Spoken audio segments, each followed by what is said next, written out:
Pancreatic Cancer by April Claudia Curcio Nicola.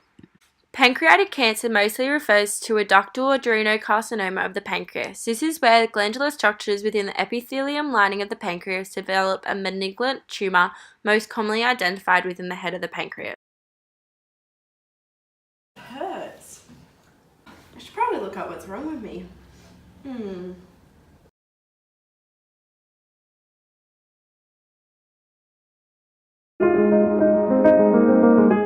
Common signs of pancreatic cancer are jaundice and unintentional weight loss, and common symptoms include asthenia and epigastric pain.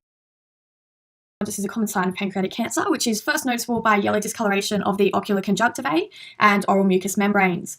Obstruction of biliary flow results in retention of conjugated bilirubin within hepatocytes, and bilirubin is a catabolic yellow pigmented product formed from the metabolism of heme and hemoglobin and other heme proteins. So this extra hepatic cholestasis causes conjugated hyperbilirubemia. Weight loss, anorexia, and cachexia are other common signs of pancreatic cancer. Cachexia refers to skeletal muscle wasting and weakness due to high tissue nutrition store consumption. Malignant obstruction of the intrapancreatic portion of the bile duct suppresses the secretion of pancreatic juice, and this results in malabsorption and steatorrhea. Asthenia is another common symptom of pancreatic cancer, and this is referred to as an abnormal enhancement of lethargy accompanied by physical weakness.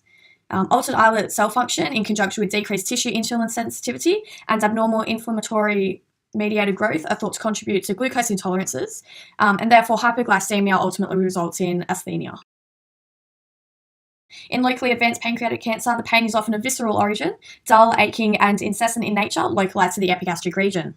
The pain often radiates laterally, extending to the middle and upper back, and the pain stems from a network of nerve fibers located in the abdomen, known as celiac and mesenteric plexus. Oh, that doesn't look very good. I should probably call the doctor.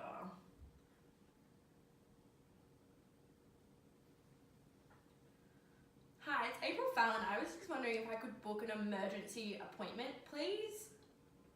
Yeah, tomorrow? Perfect. Thank you. Bye. The next day. Hello, welcome to Creola Family Practice. What's your name? April Fallon. Do you have an appointment today? I do. How do you spell your name? A Yeah? P R I L Yeah. F A L L O N. No worries. Okay, your appointment. So Dr. Tony's just running a bit late, about 40 minutes late. Do you mind just sitting in the waiting room? It should not be long. 7 hours later. April?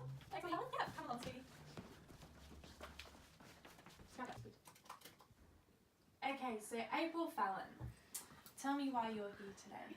Well, I'm really fatigued and I've been losing heaps of weight and I have like a pain in my abdomen all the time, and I googled my problems. Dr. Google always works. It told me I was dying. Okay. After hearing your signs and symptoms, we're just going to take a few diagnostic tests, just your blood pressure, urine sample, blood sample, and all that stuff, and we'll get your results and we'll discuss what your results are and we'll go further. I don't think it's a big deal. It might just be,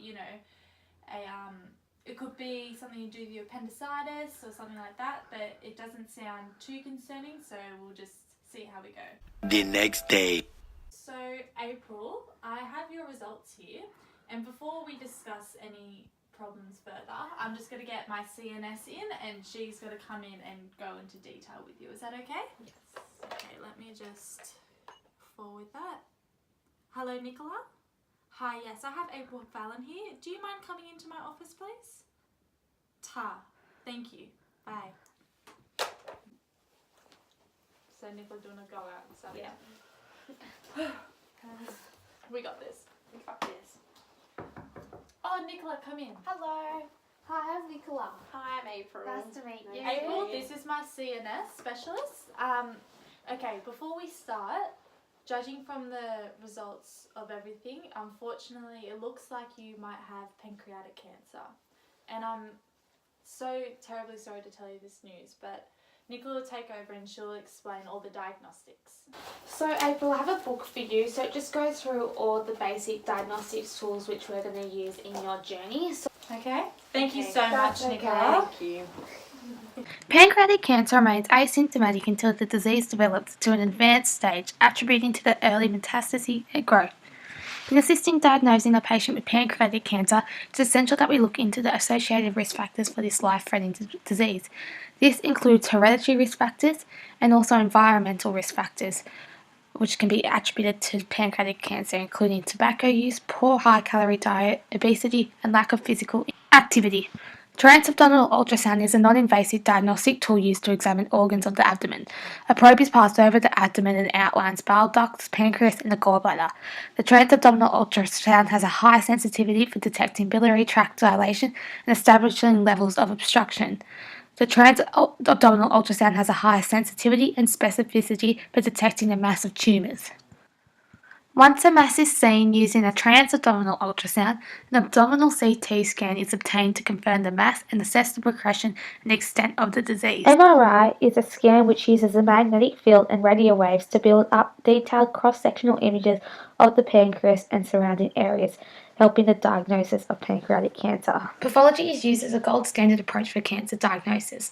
Various tests can be done through blood tests. This includes checking blood count, liver and kidney function, and your general overall health. In recent years, serum tumour biomarkers have had an increasingly important role in the detection of cancer.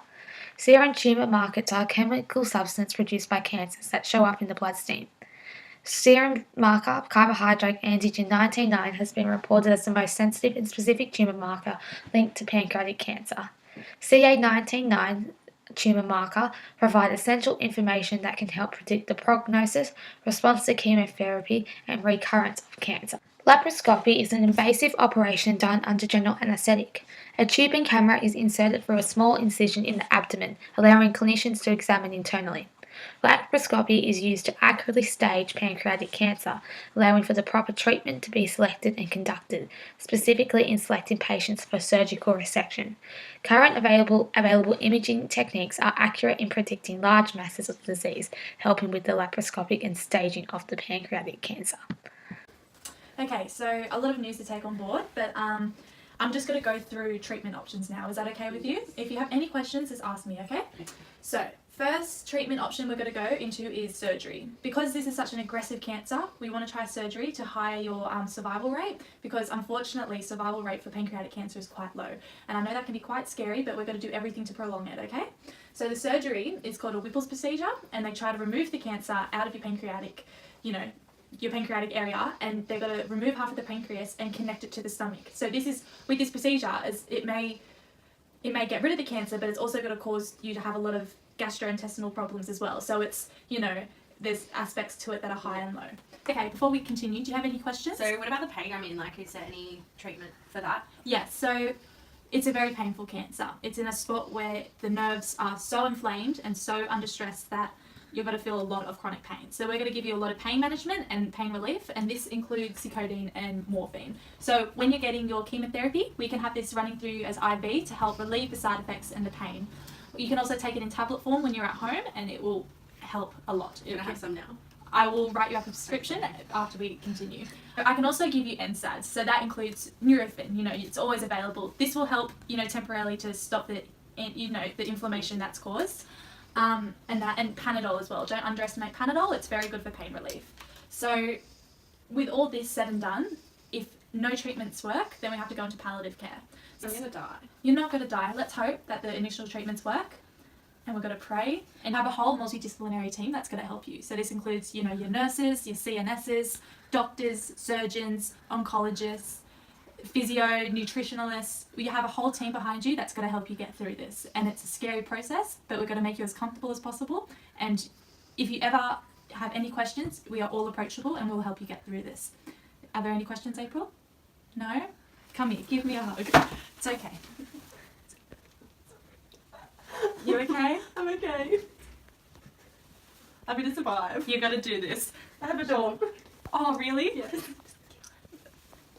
The next day. Oh, Nicola, please hold. Hello. Oh, before you go, I found a really good video that explains all the pharmacological effects. Okay, sweet. It's really good for April. Yeah. I just think you should watch it just to give you a bit more education and knowledge of the situation. No worries. Is it just on the laptop there? Yeah, I'll show you now. Cool. Look, the laptop's dead. Look, I just need to go for a run, so just show me tomorrow. Oh, yeah, of course. No worries. Ta-ta! The next day. Phorenix and gemcitabine are key chemotherapy medications which assist in the management of pancreatic cancer. These are a cytotoxic class which interact with the chemical compounds which prevent cancerous cells undergoing the process of DNA and RNA synthesis. Chemotherapy-induced nausea and vomiting is a major adverse reaction which many patients experience. The management and prevention of this is an important aspect, and antiemetic therapy allows for the prevention of this. It is achieved by patients taking ondansetron, which is a main drug used in this therapy.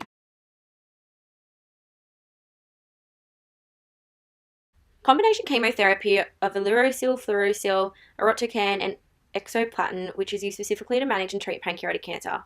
Oxoplatin activates platinum compounds which interact within the adenocarcinoma cells and cause displacement of chlorine ions, therefore leaving positive charged ions which disturb the DNA replication process.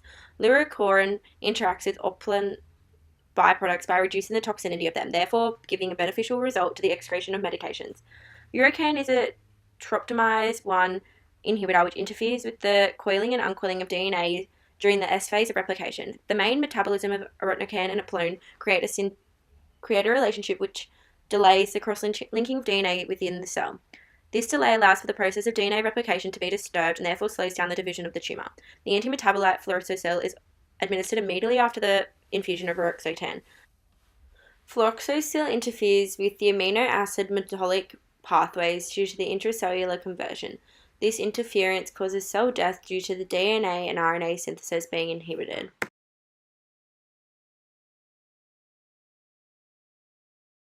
An active drug will circulate throughout the bloodstream until it reaches the ductal arsinoma cells in the pancreas.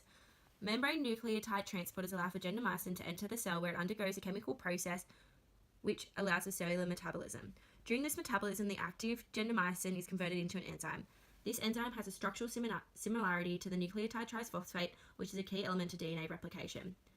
The converted enzyme is introduced to the DNA replication process, which the adenocarcinoma cells undergo for division, therefore tumour growth occurring. Cell death occurs due to the metabolized medication enzyme causing improper base pairing, as well as incorrect transcription of RNA, therefore ceasing duplication and synthesis of RNA and DNA. Gentamicin is inactivated once its role is complete and is transported to the liver via the hepatic portal vein. The liver detoxifies the drug and the medication is eliminated throughout the urinary system and excreted as urine. The cytotoxic medication stimulates 5-HTC receptors located on the nerve terminals of the vagus and the brain, which indicates the vomiting reflex. Ondansetron is a serotonin 5-HTC antagonist which blocks the receptors responsive to the vomiting reflex, therefore providing antiemetic therapy to patients. The antiemetic nature occurs through the inhibition of the 5-HTC receptors of the medullary and gastrointestinal tract receptors, therefore blocking the stimulus. This relieves chemotherapy-induced nausea and vomiting. Elimination is through the liver as the medication is transported via the hepatic portal vein and metabolism occurs.